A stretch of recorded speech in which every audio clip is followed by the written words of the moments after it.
Path इस disease में ये है कि ये लगभग बहुत हद तक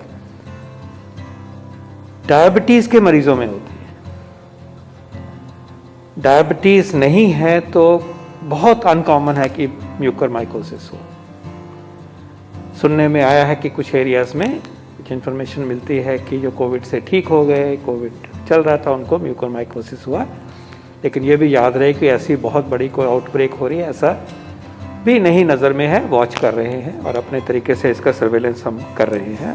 तो रीअश्योर करना चाहेंगे कि ऐसा नहीं है कि बहुत बड़ी तरीके से कोई आउटब्रेक हो गई, ऐसा नहीं है। और प्रिकॉशंस लेंगे तो नहीं होगी, वो भी मैं आपके सामने प्रस्तुत करूँगा। सो फंगस है, इस फंगस का रिश्ता डायबिटीज़ की कंडीशन के साथ है। जब डायबिटीज़ अनकंट्रोल्ड होती है, डायबिटीज़ पूरे शुगर लेवल अच्छी तरह से हाई होते हैं, जैसे आपको मालूम है शुगर के, तो अगर वो नॉर्मल में नहीं है, नॉर्मल सिचुएशन में नहीं आए, डायबिटीज़ अनकंट्रोल्ड है, तो म्यूकर अटैक करता है। इसके अलावा अगर ये मरीज़ डायबिटीज़ के, ये नॉर्मल सर्कमस्टांसिस की बात पहले मैं कर रहा हूँ, फिर कोविड पे आता हूँ। अगर उनको कोई बीमारी हो गई, उनको दवाइयाँ ऐसी मिल रही हैं जो कि हमारे इम्यून सिस्टम को सप्रेस करती हैं, इम्यूनोसप्रेसिव, स्टेरॉयड मिलें, उनके और कोई डिसीज़ अंदर आए, मान लीजिए कैंसर भी हो गया साथ में, तो इम्यून सप्रेशन होता, तो इस डिसीज़ का प्रभाव उस डायबिटीज़ के पेशेंट में बढ़ जाता है। और तीसरी चीज़ ये है कि अगर इन पेशेंट्स में ऐसा एक्सपोजर हो जो वेट सरफेसेस हैं, उनका एक्सपोजर बढ़ता है, तो ये और भी थोड़ा चांस बढ़ जाता है, क्योंकि ये फंगस जो है वो वेट सरफेसेस पर रहता है।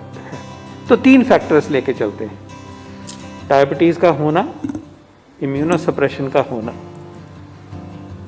यही काफ़ी होता है इस बीमारी का प्रभाव आने के लिए। ज़रूरी नहीं है कि कोविड हो, ज़रूरी नहीं है कि ऑक्सीजन मिले, ये याद रहना चाहिए। ये बीमारी it well known, diabetes, immunosuppression, uncontrolled diabetes, mucormycosis can happen. But when it moves to the situation of COVID-19, then you must remember there are 2 other elements come into picture.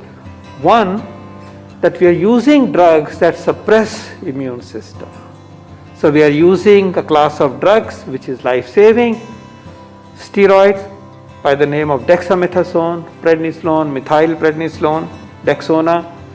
ये एक ही related compound है। जब ये इस्तेमाल होते हैं तो हमारा इम्यून सिस्टम कम होता है, डायबिटीज़ वाले का भी कम होगा, और ये फंगस मौका पाके पकड़ती है। इसके अलावा जब इसी कोविड के मरीज़ को ऑक्सीजन मिलती है तो ह्यूमिडिफायर होता है, उसमें पानी होता है, उसमें कलेक्शन होने से फंगस की टेंडेंसी बढ़ जाती है। लेकिन याद रहे कि ये कंडीशन ज़रूरी नहीं है म्यूकर को आने के लिए। जैसे मैंने शुरू में समझाया कि डायबिटीज़ है, उन पेशेंट्स में आ जाता है, उनमें कोई बीमारी होती है, कमज़ोरी आती है, दवाइयाँ मिलती हैं तो आ जाता है। लेकिन जब ये तीसरा भी कॉम्बिनेशन जुड़ता है तो ऐसे कोविड में क्योंकि ये होता है, तो ये कोविड में उभर के शायद कुछ जगह पे इसका इंसिडेंस आया है।